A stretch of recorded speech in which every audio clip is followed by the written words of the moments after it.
Hello, and welcome to Lipstick and Legacy, a podcast where your story matters and your journey has purpose. Together, we lift and inspire our communities one story at a time.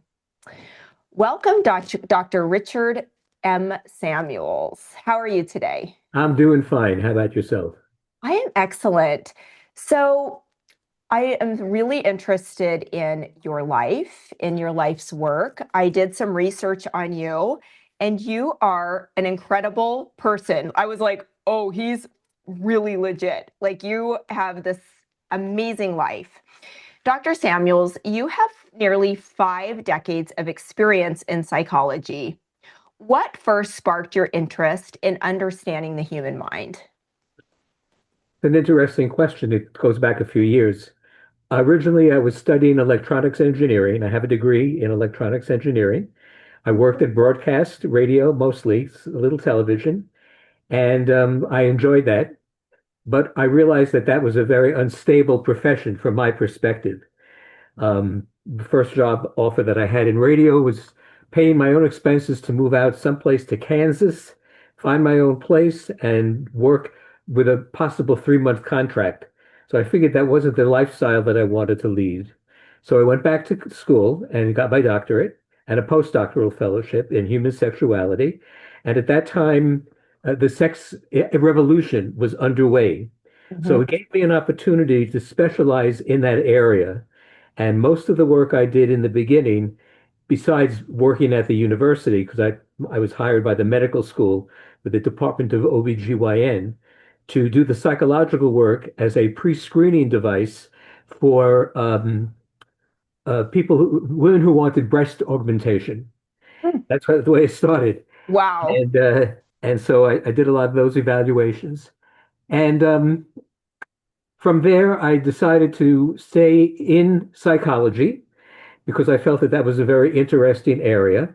And I found that the electronics work, as much as I loved it at the time and still love it, I would have missed the opportunity to interact with people, with human beings, which I found more challenging. It also gave me an opportunity to learn about myself. Mhm. And so that combination of situations led me to declare myself as a clinical psychologist at first, but now for the past several years, or several decades, I am a forensic psychologist. And that's a That little is different kind of work, but So we related to will get the other into kind of work. that. I would like to go back with you just a little bit. That's a really interesting career kind of overlook, just in a nutshell. I'm sure there's a lot to that. Where did you grow up? What was your early childhood like? Just give me a little glimpse into who you were, where you're from. I was born in Brooklyn. My mother died when I was 5. My father ultimately remarried, and we had a very nice family, a mixed family at that point. I had a very good brother with whom I was very close, but unfortunately he passed away a few years ago. I have a sister. I lived with my grandparents for a while after the death of my mother, well, until my father remarried. But we were very fortunate. We had a very lovely family. My stepmom was absolutely wonderful, and I owe her a great deal. Electronics has always been my hobby. I did work as a radio announcer. I was a DJ. I ran a program called The Backbeat Show, and I did oldies but goodies, oldies from the 60s, 50s and 60s. And I worked at a number of small radio stations on Long Island primarily, and loved that work. It was the best work, but I still felt it wasn't stable enough. The odds of being very successful in that field are relatively small. A lot of people work in radio and broadcast. I enjoyed mostly playing the hits, sitting behind my turntables, which we used in those days. We had a thing called records, although they Yes. are making a comeback. And I just love the excitement, the fun, met some very unusual people. And but I focused on psychology and became a psychologist at the Department of OBGYN at the New Jersey Medical School. And I focused on helping people overcome their sexual function problems. I did screenings for those women who might be looking for breast augmentation. And from there, I worked with the Department of Psychiatry and so on and so forth, and found myself currently at this point doing forensic evaluations, court testimony, and research, and that's where I spend most of my time right now. So that is really fascinating. You've conducted more than 2,300 psychological evaluations. That is just an incredible It's amount actually of, more now since I wrote yes, that, but yeah, about over 2,500. that is incredible. What have those years taught you about human behavior? It's quite variable, oftentimes unpredictable, and people very often regret some of the things that they do. But I also learned that people are capable of making changes in their personal lives, in their interpersonal lives, in their ability to solve problems. And I have found it to be a very rewarding profession. Also, the colleagues I have worked with are just wonderful people. And most psychologists that I know, at least those who do clinical work, um, have tremendous empathy. They're interesting people. They're easy to talk to, and I support them entirely. It also gave me an opportunity to become very active in the American Psychological Association, and I helped to found the Department of Psychologists in Independent Practice quite a few years ago. I was its third president, and had the opportunity to do my political work, which was primarily in developing and promoting psychology, um, working with some very, very wonderful people. So it's been good because I met Linda too along the way, and that's been a And who tremendous. is Linda? Huh? Who is Linda? Tell us Oh, who she Linda is. is my lovely wife. That's beautiful. Thank Yeah. you. What are some of the biggest misconceptions people have about forensic psychology? Um, Interesting. I know that people very often would think of psychologists as, and other psychologists or even some other people, social workers working in mental health. Um, I, I think that they sometimes feel that psychologists and other mental health professionals can be a little flaky, but I have not found that to be the case. That's Uh, a great Soundly answer. grounded and very helpful. And when people trust you enough to allow you to become integrated into their lives to help them solve an issue or solve a relationship issue, it's quite an honor to be accepted at that level. And I have always found the work to be fascinating, challenging at times, and it gives me an opportunity to work with attorneys who I have also found to be very interesting, but very different from psychologists as Yes. personalities. But so it gives me an opportunity to work in the legal profession, going to court, working with law enforcement, and so forth. So it's been good. No So complaints. you have testified in multiple states. How does your role as an expert witness differ from the traditional therapist or clinician? I did therapy for many, many years, and you learn so much about people's situations. You learn how some people can make errors early on in their lives and can suffer the consequences of that for many, many years. It can interfere with the relationships, can interfere with child rearing situations, work up situations as well. So the more I did clinical work, which is what I basically did for the first 20 years or so, um, it taught me a lot about human nature. It taught me about myself. I, in the background of working with other people, I learned more about myself, and I hope that I've become a better person as a result of that. After decades of evaluating people in high stakes situations, what patterns do you see in human decision making and behavior? Are there patterns that you see? Yes, I think that we see deficits occurring in people who did not experience a warm, loving upbringing. Mhm. I see individuals repeating their mistakes many, many times over. Working with individuals, you see people having erroneous beliefs about themselves and behaving in an erroneously oriented manner. Some people don't develop appropriate social skills. Other people are limited by their lack of experiences. Many people go through life not feeling loved, not being able to find love, and having a background which does not give them the sense of comfort and stability that successful people more likely, successful in personal life. I'm not talking about financially now, because that's a separate category, but people who are grounded and had been raised in a environment of love where they feel confident and secure and know that they are going to be loved by others, have an outlet for their own feelings of love towards others, can make a person a much more stable individual, and that leads to better decision making. Many people are blind to their own negative behaviors.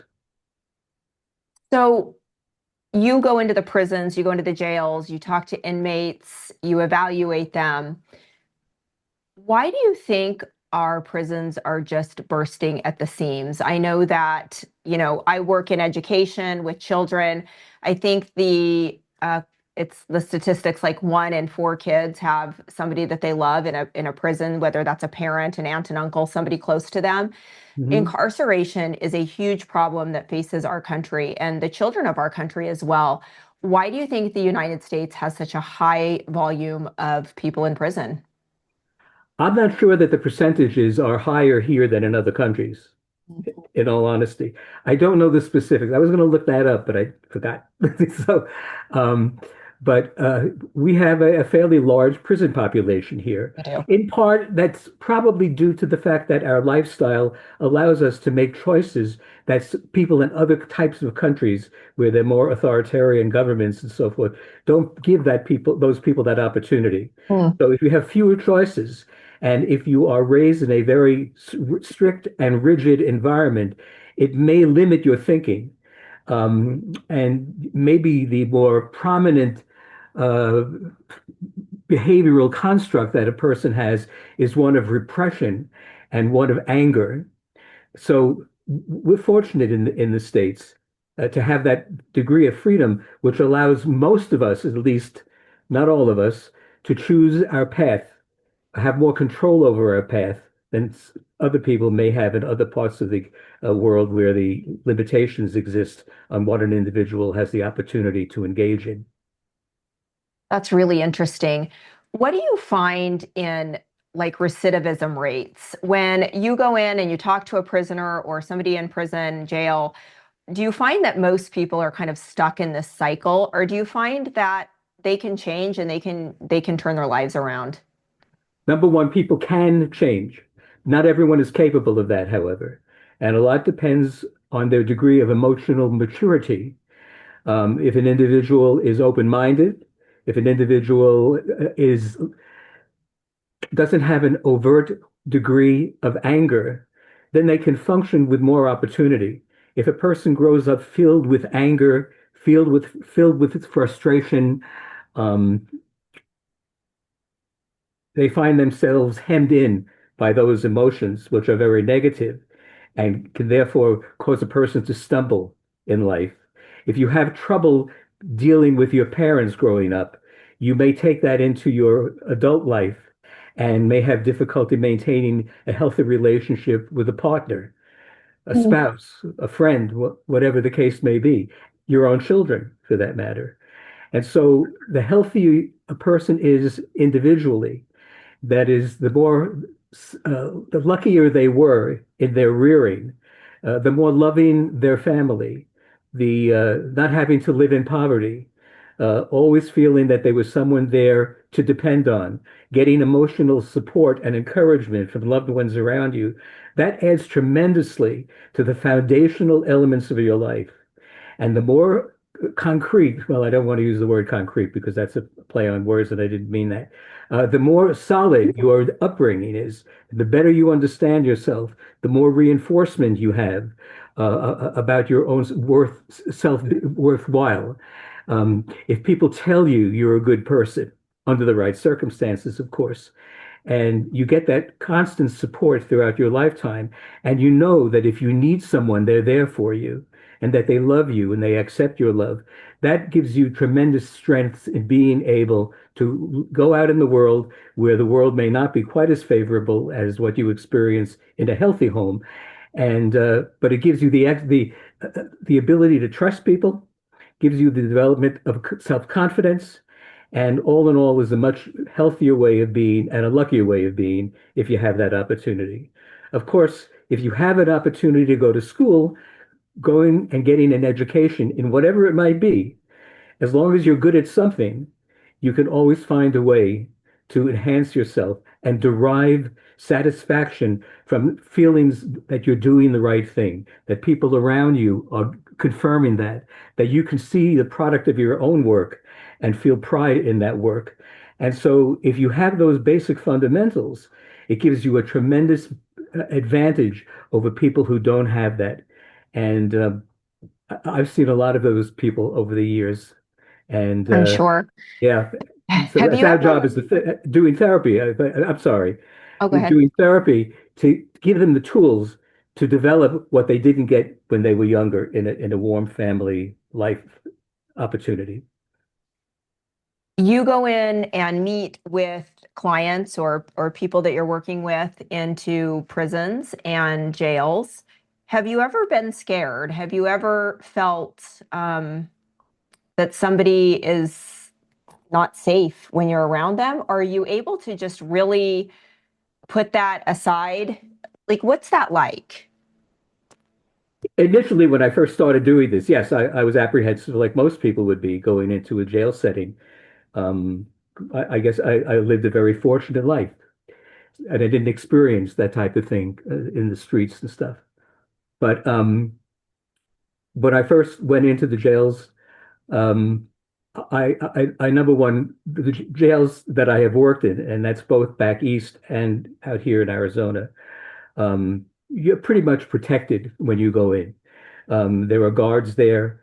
If the patient is violent, they're handcuffed and chained, which of course doesn't give them a fair playing field, but for the sake of the client and my sake and the prison guards and so on and so forth around them, um, it's something that we guarantee. I have never felt intimidated or afraid of individuals that I have met that would scare me to look at them with tattoos on their heads and face and so on and so forth, and backgrounds that involve homicide, assault, and so forth. In certain cases, if the individual is very dangerous, when I go into a room, they are chained and sometimes was separated by a glass or plexiglass shield. Other Mhm. times we just sit at opposite ends of the table. But any fear that I had, except for being appropriately aware of my surroundings, I don't have any anxiety at all at this point. I have found most of the people that I have worked with to be friendly.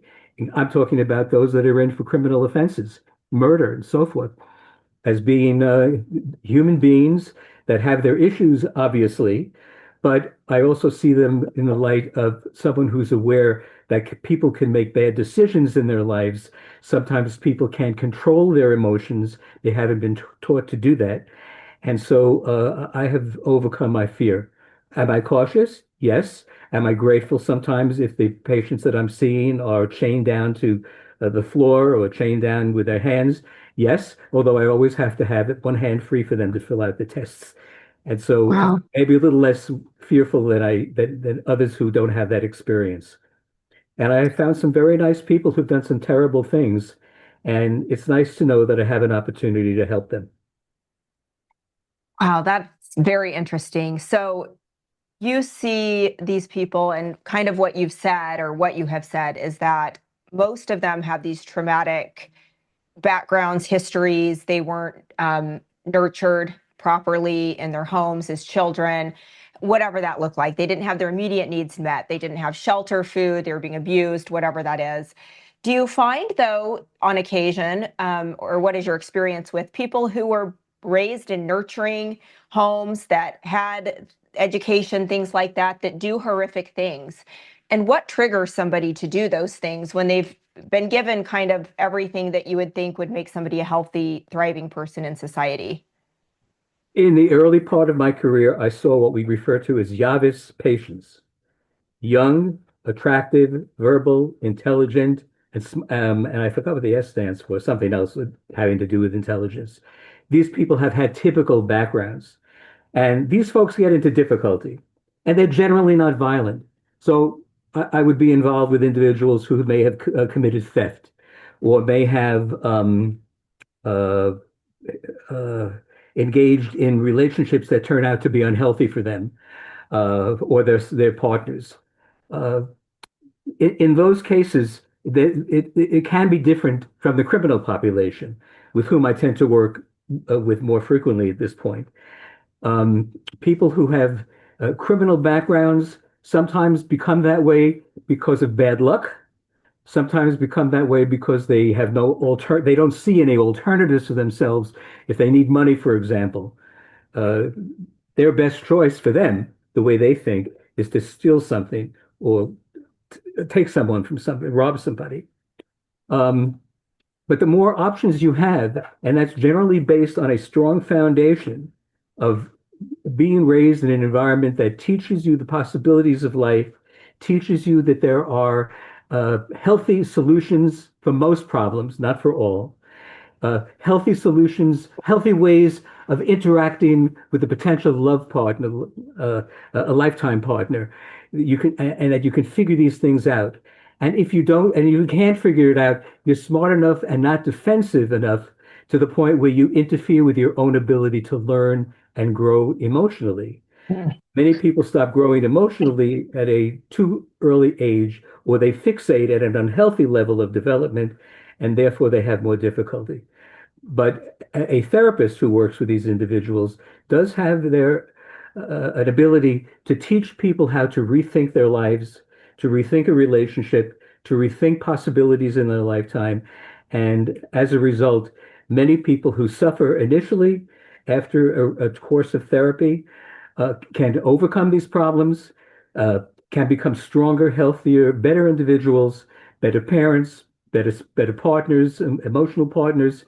And so that has led me to feel that the field of mental health can be a profoundly helpful experience, but too many people are fearful of that because we have a stigma in our society that if you need help with an emotional problem, that makes you a weak person or a bad person or a poor person or a crazy person.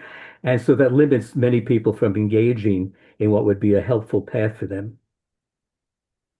Working in areas that involve trauma, crime, and complex human behavior can be extremely heavy. How have you personally maintained balance throughout your career? So you've been in a prison for the day, you learned about somebody's horrific upbringing, childhood, where things happen to people that you can't unsee, you can't unhear. How do you leave that there and come home and be functioning yourself? How do you separate those things? I remember my professors telling me that that's a big issue when you first start. And I remember specifically my first two patients that I ever saw. And I was in graduate school at the time. And being somewhat concerned that somehow I was going to be infected with whatever their deficits were. Now, these are most typical normal people that didn't do the prison work until later. But I found that it was very easy for me because I came home to a happy environment. Mm. And if you come home to a happy environment and you don't have that stress with you, you can then be prepared the next day when you go back to work to handle other people's issues. And you have to learn how to separate yourself from what you see and hear, because you do hear some horrific things. Um, but you can also examine their lives. And the more you understand about an individual, and what they have gone through in their development. And you do that through interviews, psychological testing, etc. Uh, you will find that you can empathize with them. And I think being a good therapist requires a person with a certain degree of empathy, where you can put yourself in their mental space and consider yourself to be that person during the time you're spending with them, to try to understand through their eyes, through their hearing, through their thinking, what they have experienced and why they have interpreted their lifestyle or it has evolved in that manner, which makes you a better therapist. Because if you maintain the distance and you can't identify with the individuals that you're working with, it makes it more difficult for you to give them sound advice that they can accept. It's as if you're speaking a different language, but Mm. it's a language of understanding. It's a comprehension of possibilities in your life, and it makes me realize how blessed I was as an individual to being able to think this way. And I guess I was just fortunate that way in my life's experiences. What has the field taught you about compassion and accountability? Well, accountability is always important in any profession, but I've always taken my responsibilities very seriously. Um, it's important to maintain a professional distance between you and your client. So even though many people, I say this would be a good friend, they're not a friend when I'm doing therapy with them. They may feel that they are because I'm friendly, because it's just Mm. easier for me to relate to people that way. But I think that the difference is that you view them as someone that you could be a friend with if circumstances were different, and you try to relay the information that I have acquired to that individual in such a way that they can accept it, and therefore they won't resist you when you're doing the therapy. I also utilize recommending books to my former patients that I would see, would recommend books, programs, and other things that would give them an opportunity to obtain this information, not just from me, but also from additional sources that would exist even when they no longer see me as a therapist. I don't believe in keeping people in therapy for a very, very long time. I try to get them out as quickly as possible. I do little clinical work at this point because most of my work now is forensic in nature. But that's my ability to do that is based upon all the experience I've had doing therapy. And I consider myself very blessed. Is there a moment in your career that stands out as particularly meaningful or impactful? Well, yes, I've had conversations, interesting conversations with people that have killed, people that have beaten children, people that have beaten their spouses. And normally I would be aghast at these individuals. But I find at this time that I'm able to go in to see people like that, even though I know their backgrounds, uh, with a less of a bias against them. Because I believe in the law and I believe in people should be good. And I think that good values make your own life enjoyable and more pleasant. But I see these individuals who are capable of this violence, and sometimes I see through that, and I could see the positive things in their personality, or at least I think I can. And I try to give feedback to people that I'm evaluating at this point. Because this time I evaluate somebody, I do a report, and I testify in court. And very often I work for the defense. So I'm sort of tuned in to looking for the positive in an individual. And if you look at for the positive, most people are accepting of that when you try to reach out to them in that manner. There are some people that are so angry and so bitter and feel so threatened that it makes contacting involvement with them very difficult. But it's my job, and I'm able to do the best that I can. And I hope that in working with individuals like that, because of my background and because of the experience I've had working with so-called Yavis patients, young, attractive, verbal, intelligent, smart, um, that I can eliminate some of the barriers that may exist in taking Mm. advice from a professional. When I do an evaluation for forensic cases, I don't do too much of that. I try to remain as objective as I can because I don't want to form a positive relationship. I just want the relationship to be at least neutral. But some Mm. people that I work with, I always see as a potential friend, and I look for those things in that individual, which makes it easier for me to communicate with them. As I did some research on your history and career, you've been involved with some really high profile cases. Are you able to comment at all on one that really stands out to you, or just generally the experiences you have when you go into the courtroom and you testify as a professional, what that looks like? Well, of course, my purpose is to be as objective as possible. Um, and perhaps I'm guilty of one thing, and that's looking for the positive qualities in an individual. And in writing a report, I would certainly bring those to the attention of the reader, which very often are attorneys, juries, judges, and so forth. But you have to be objective, otherwise you lose your credibility.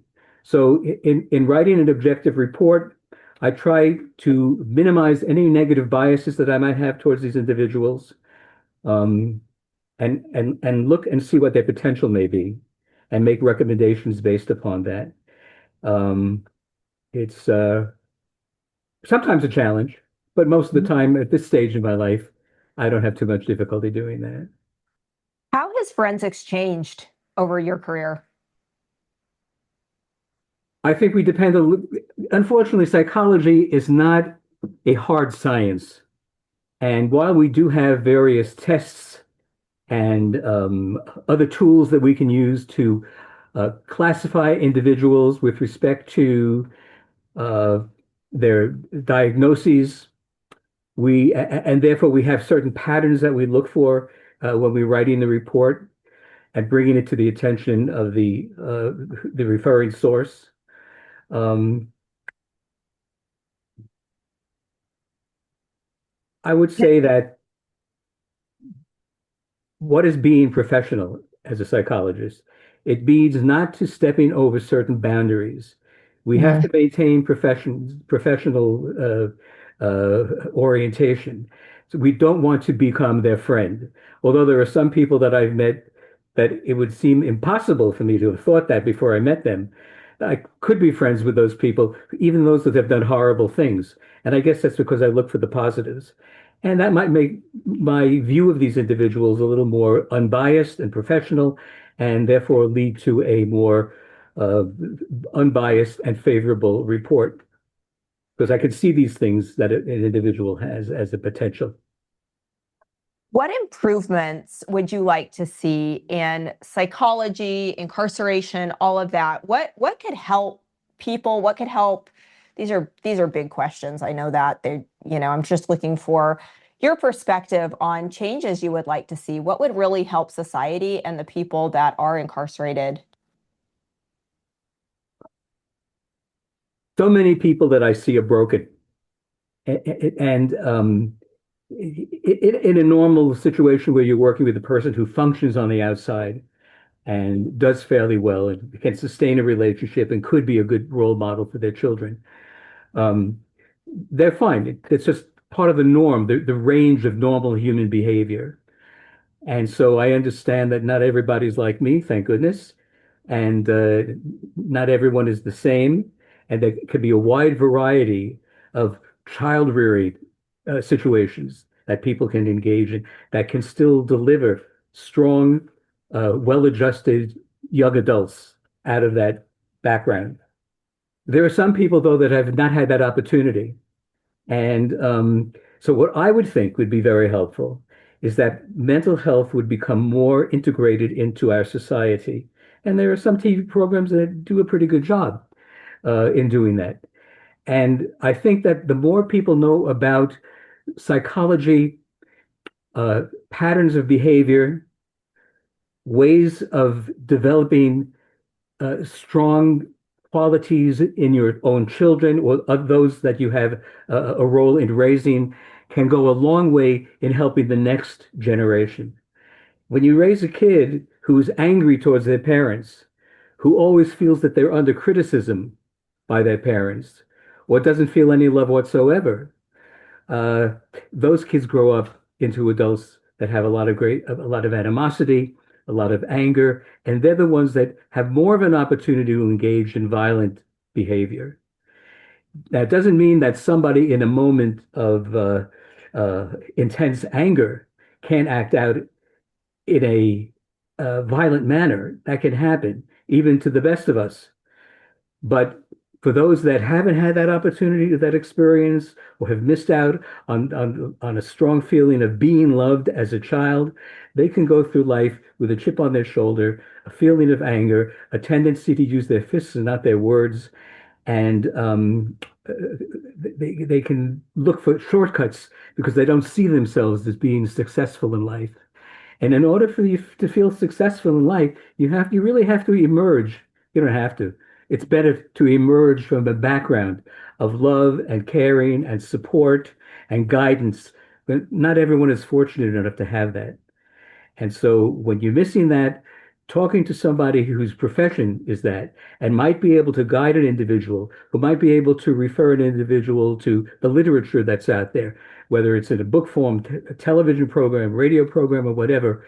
Um, uh, if you can integrate these positive images of yourself, if you can improve the way you view yourself, you will see the world as a less dangerous place. That's really interesting. This has been eye-opening. You have such a wealth of knowledge, and I have been really excited about this interview. Just after looking you up, I was really excited about just your legacy. And my last question that I ask all of my guests is, what do you want your legacy to be? I was a good husband, a good father, and a pretty good psychologist, That was a great and legacy.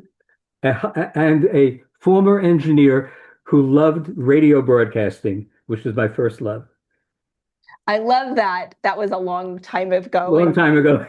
and that's still the thing that you love. I can just tell that you I have a love it the passion. most. It was my childhood passion, my youthful passion, and it still provides me with a great deal of warmth. And I read about it, I I follow it, and I get a big smile on my face when I think of those earlier years. What was some of your favorite music? I was a rock and roll guy. I love classical.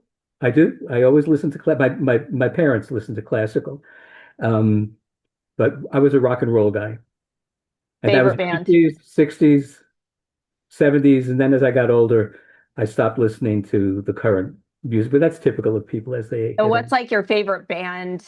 Do you have a favorite? Well, it's hard to say. You know, I've spun so many discs. I put my hands out because we used to have turntables with to spin the discs, and you had the back cue and stuff like that. But the rock and roll that I grew up with was my favorite, the oldies. But I don't listen to it too much anymore. I Hmm. guess I'm tired of it. But I think the best music, the most challenging, is good symphonic classical music, I have to say. The complexity of the melodies, the ability of the composer to have conceptualized this, to have Mhm. heard it in their heads, is just a miracle to me.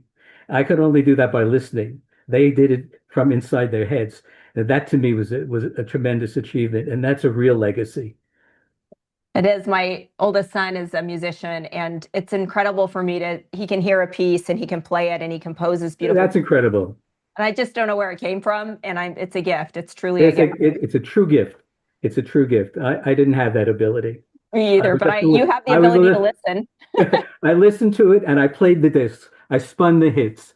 You spun the hits. It just spun the That's what hits. your legacy is. That's Dr. it. He Richard spun the hits. Samuels. He spun the hits. I love it. Well, thank you so much for taking your time to be on Lipstick and Legacy. You truly have an incredible life of career and experiences, and I really appreciate you sharing some of It some was a of them with pleasure me. meeting you. Thank you so much, Rich.